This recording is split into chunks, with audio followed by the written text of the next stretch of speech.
Hi everyone, welcome back to Alice and the Giant Bookshelf and welcome to my Garbaugust TBR.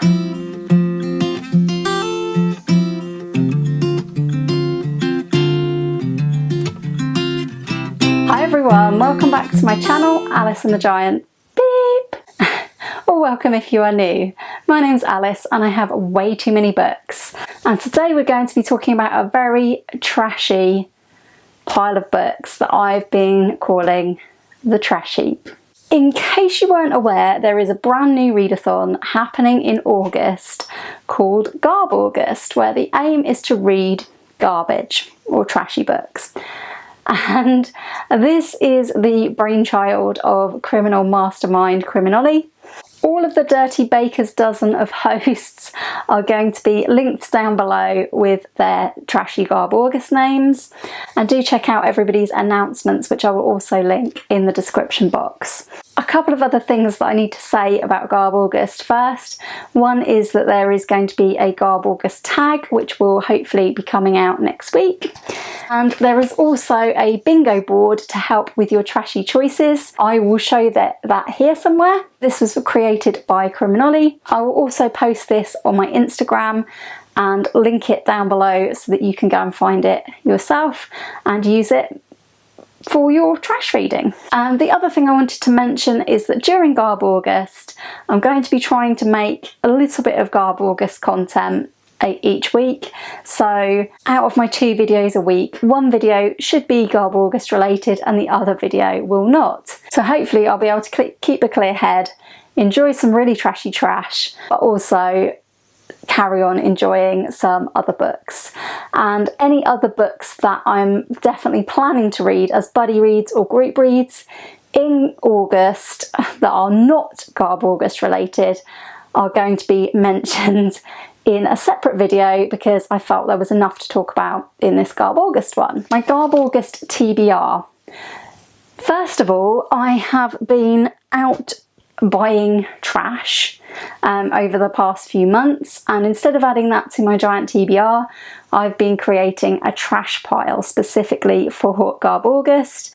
These are books that I will likely only read in Garbaugust, if then, and I will probably give all these books away afterwards. So if you are interested in any of these books, let me know because I'm sure they'll be available at the end of August. Unless I absolutely love them. Yes, so I haven't added any of the Trash Heap onto the giant TBR, but if I was to not read it in August and I was to decide to keep it, I would then have to add it to the giant TBR. And I also did buy during those trash buying trips a couple of books that are probably not trash, but maybe trash adjacent, I don't know. So this video also has a massive selection of possibilities that I think are trash adjacent, and by saying they are trash adjacent doesn't mean I am saying that these books are bad books. I don't know how trashy they are, which is why I haven't included them as absolute trash. All of those are books that apart from these top 2, are books that I've taken from the giant bookshelf that I may also dip into in the month of August to see if they are trashy. And if you have any hints or tips about any of these being trash or not trash, do let me know as always in the comments down below. Garbaugust has 4 themed weeks, and week 1 is sex and or violence, trash that goes out of its way to be explicit. So for my Garbaugust week 1, I am intending to run the Battle of the Bonkbusters. I have never read a Bonkbuster. I don't really read romance. When I was a teenager, I used to read what I dubbed trashy books, but what I dubbed trashy books was basically light, contemporary, probably mostly romance, not really trashy trash. Yeah, I used to read those quite a lot before I discovered crime, and I read some really forgettable books. I definitely read some stuff that I personally would just call trash, but it's probably not as explicit as we're asking for here. Yeah, let's look at what is in the Battle of the Bonkbusters. I wanted to get books by Jilly Cooper and Jackie Collins for this, and I've also managed to find a book by Judith Krantz. All three of those authors are very famous for writing Bonkbusters, so romances, long romances with... I'm basically imagining them to be a series of sex scenes joined up by maybe minimal plot. But I could be doing them a disservice. I've never ever read a Jilly Cooper or a Jackie Collins. So in the red corner we have a Jilly Cooper, and we have plenty to choose from with Jilly Cooper. We have 2 books, and this is nearly 2,000 pages worth of trash right here. So we have a Jilly Cooper Score with an exclamation mark in the title, and Jilly Cooper Jump with also an exclamation mark in the title. A sure sign of trash according to Criminally's criteria. I will leave the list of possible trash clues in the description down below as well. So the one I'm most likely to read is probably Score, and Score says it is about Sir Roberto Ranaldini, the most successful but detested conductor in the world, had 2 ambitions: to seduce his ravishing 19-year-old stepdaughter Tabitha Campbell-Black, and to put his mark on musical history by making the definitive film of Verdi's darkest opera Don Carlos. As Ranaldini, Tristan, his charismatic French director, a volatile cast and bolshy French crew gather at Ranaldini's haunted abbey for filming, it is inevitable that violent feuds, abandoned bonking, temperamental screaming and devious plotting will ensue. But although everyone wished Ranaldini dead, no one actually thought the maestro would be murdered, or that after the dreadful deed some very bizarre things would continue to occur. And it says Score is Jilly Cooper's most thrilling novel to date. I definitely wanted to buy this one because I was impressed that it actually managed to have the word bonking in the blurb. I hold this to a high standard and I'm expecting great things of it, maybe. I'm not sure I'll be able to get through it, but I'm hoping I will. This one is nearly 800 pages long, so interesting. When I was buying this, I was also with my mum and she insisted that I buy the other Jilly Cooper they had on their shelf as well. I don't really know when she thinks I'm going to get through all of these. This one looks like a more horsey one, which is what I think Jilly Cooper is mainly associated with. Sadly, there is no word bonking in the description, and this one is over 900 pages, so I don't know that I will get to this one, but do let me know in the comments if you've read this and it's amazing, and I will try to get to it. But yeah, who knows, maybe I will love Score so much I will want to go straight on to Jump. We will see. So in the blue corner for the Battle of the Bonkbusters we have Jackie Collins, and we have one of her shorter books, The World is Full of Divorced Women. And my mum kindly bought me this in a charity shop in the name of Garbaugust, and this one is about Cleo James. In New York, she finds her husband in bed with her best friend and knows it's time to move on. In London, Muffin, the hottest model in town, finds her man wants more than even she is prepared to give. On the surface, they have everything, but theirs is a world in which love counts for nothing and sex is the only weapon. Fidelity is a strictly no-go area when the world is full of divorced women. And there's a quote from Heap magazine on the back saying, "No one does it better than Jackie."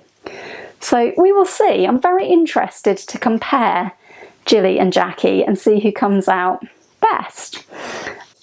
And third, in the extra corner of the Battle of the Bonkbusters, we have Judith Krantz and one of her most famous novels, Scruples. Scruples is the name of a temple of high fashion in here, where the rich and super chic could sip champagne, browse and buy the most beautiful clothes in the world.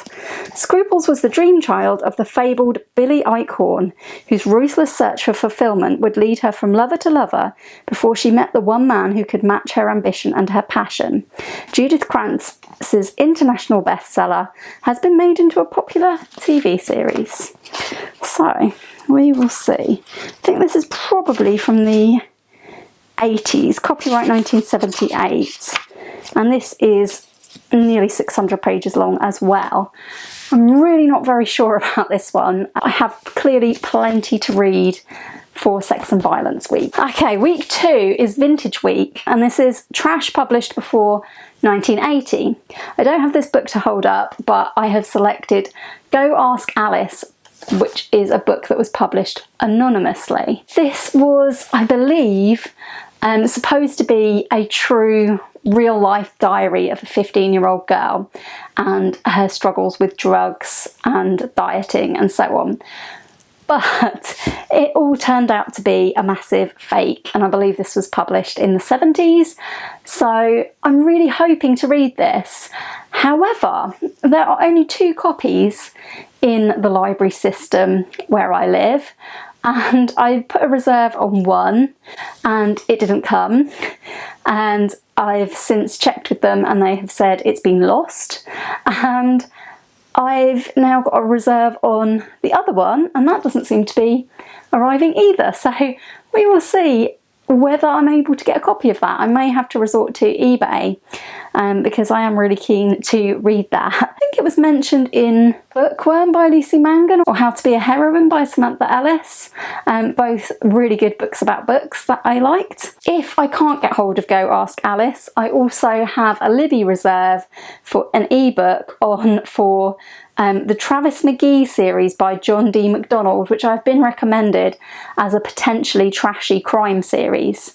And John D. MacDonald wrote a whole series of Travis McGee books that all have a colour in the title. So it started in the 60s, and all 3 of the books that are included in the omnibus that I've reserved were published in 1964, and they are The Deep Blue Goodbye, Nightmare in Pink, and A Purple Place for Dying.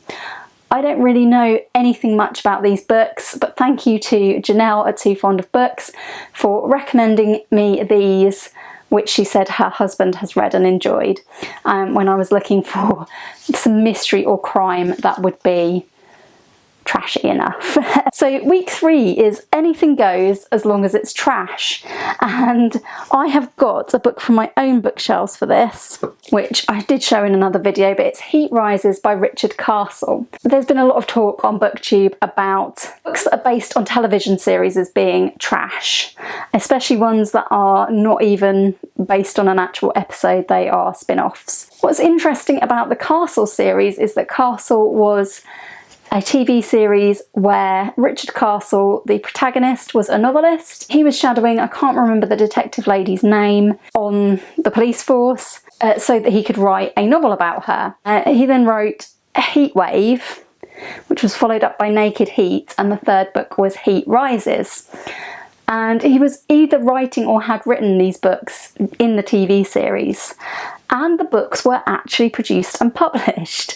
So I don't know who actually wrote these. Obviously ghost written, because Richard Castle is a fictional character. And I've read the first 2 of these. They are gloriously trashy, and I've been meaning to get round to putting myself through reading this 3rd one, which is almost certainly the last Nikki Heat book that I will read, but these were quite fun, especially when I was actually watching and enjoying the series Castle, which I haven't watched for a very long time. Also in week 3, or for week 3, but won't necessarily read it in week 3, I'm also planning a buddy read of a book written by a celebrity with James Patterson, which ticks off a good couple of criteria on the trash list. So I think we get a lot of extra points if one of the writers is James Patterson. The book I've chosen is Run, Rose, Run by Dolly Parton and James Patterson. This is supposed to be quite a fun thriller, and I'm planning to get this one out of the library as well. Can't wait to read what Dolly Parton has written as a thriller, and I'm going to be buddy reading this with the lovely Danny at Danny's Book World and Ange at Ange's Book Chatter. So I will link both of their channels down below as well, and I'm looking forward to a couple of Garbaugust buddy reads. Week 4, speaking of buddy reads, is called WTF Week. Trash that just is unbelievable, basically. And for this I have gone with the widely recognised Queen of Trash, Virginia Andrews, or VC Andrews, and she wrote a very famous book called Flowers in the Attic, which is supposed to be the trashiest of the trash. And again, I have this on order from the library, but it has actually come in, so I will go and collect that soon. And I believe this is about like a weird family who have shut their children in an attic. And I think there's other stuff going on as well. But luckily, 2 of my kind friends have agreed to buddy read this one with me as well. So if we're all a bit WTF, I will be able to at least share that feeling with some people. So I'm going to be reading this one with Jack from Spread Bookjoy and Gemma from Gem of Books. And I am delighted that they are joining me for a Garbaugust buddy read as well. And if I really love Flowers in the Attic, I did also find for £1 in a charity shop the sequel, Petals on the Wind by Virginia Andrews, which says the mesmerising sequel to Flowers in the Attic. And this is set after the attic, with the children now growing into adulthood, and they've escaped from their confinement in the dark attic to the sunlit world outside. But they found that the horror and pain of their captivity would not leave them. The memory of it would not allow them to lead ordinary lives. So yeah, I think this one might be a bit of a revengey one. Brings me to the bottom of my definite trash heap. Let's talk a little bit about some possibilities that might or might not be trash adjacent. So the first 2 are 2 that I kind of accidentally bought during the trash buying and are almost certainly not trash, but I may read them in Garbaugust anyway. If not, they'll have to go onto my TBR. I'm just going to preface this with Olly says this is definitely not trash, and it probably isn't. I have read a book by this author before and liked it. It's another crime one, and this is an Ed McBain book, which Olly told me to definitely buy, but that it is not trash. What had tricked me into thinking that this was trash was the fact that the picture on the front is of some underwear in an evidence bag. And it's called Like Love, and the blurb, I must say, is gloriously trashy. It says, a young girl jumps to her death, a salesman gets blown apart, and 2 semi-nude bodies are found dead on a bed with all the earmarks of a love pact. Spring was really here for the 87th precinct. Corella and Hawes thought the double suicide stank of homicide, but they couldn't get a break. Fortunately, Hawes had something going with Christine. Like Love. I actually think that this will be a really good police procedural. I think I'm inclined to agree with Olly that it's not trash, but it has done a good job of making itself look like trash. So I may read this in August, or it may end up on the giant TBR at some point, if I don't get to it. This other one is almost certainly not trash, but I was looking for some cosy trash. So far, the cosy mystery books that I've read, I would consider them trashy, not in the sense that there's explicit sex or violence or anything, but just that there isn't an awful lot of content. It is kind of brain candy, and I consider trash sort of brain candy, a brain break if you like. Sometimes you just want to read something that will take you no effort at all, and I felt that way very strongly about MC Beaton's Agatha Raisin series, which are really the only sort of true cozies that I have read. So when I saw this for 40p in a charity shop, I really thought that this could be a good option for a really cozy trash, but I don't think it is trash. I think it's like cozy, probably brain candy mystery, and it's ideal for book lovers because it's called Books Can Be Deceiving, A Library Lover's Mystery by Jen McKinley, and I have heard good things about this since. This is about Lindsay, who is the director of a public library. A New York editor on vacation brings some excitement to the town, and it's the perfect chance for Lindsay's friend Beth to sell the children's book she's written. But unfortunately, Beth's boyfriend Rick is a famous author and local celebrity, and he tries to stop her. Which doesn't sound very kind. When Lindsay and Beth meet the editor, they uncover the real reason for Rick's bad attitude. They go to confront Rick at his house, only to find him murdered. Now Lindsay has to act fast before they throw the book at the wrong person. I thought this could be trashy because of all the puns. I think there will be a lot of puns, and I think it will be a very light read. That is not to say it's definitely trashy, but I'm going to call this trash adjacent and give it a try, and I will let you know whether I think it's trashy or not. So these are all sort of what I would consider trash adjacent books from my giant bookshelf that I think I could get to in August. I definitely won't get to all of these are just some options. So we have the Mike Hammer Omnibus, which I showed in a recent video, and Greg, whose channel name for August will be Another Boobiephile Reads Playboy for the Articles, suggested that these are trashy. This is a bind up of 4 pulp fictions by Mickey Spillane, classic private eye novels, and it includes I, the Jury, My Gun is Quick, and Vengeance is Mine. Oh, there's 3. I might read one of these in August and see how trashy it is. Next up, I have my selection of Red Dwarf books. These are actually my husband's books, and I've only included them because I feel like books that are TV novelisations are generally trashy. I don't think these Red Dwarf books will actually be trashy enough, because they are actually written by the writers who wrote the TV series, so I don't know if that actually is trash, but as trash adjacent books they would be really fun to read. I've actually read the first one in this omnibus, which was Red Dwarf.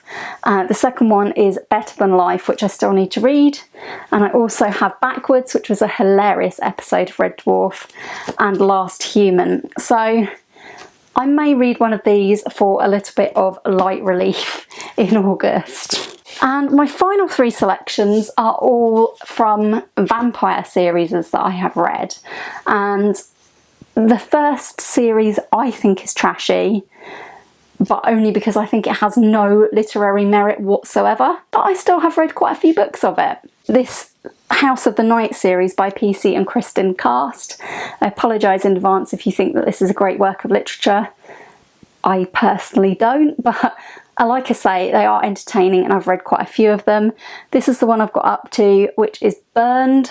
I can't really, to be honest, remember what was happening in these. It's all about like basically a vampire school of teen vampires, and yeah, it's not that great. It's more sort of YA and about like friendships between the vampire girls and stuff. I may be able to read this and stop reading this series in Garbaugust. And the other vampire series, I'd be interested to know whether people think that this is trashy or not, because I heard that in the later ones, that are not these ones that I've got here, this series gets incredibly raunchy and trashy, and like there is some sex and stuff in the earlier books.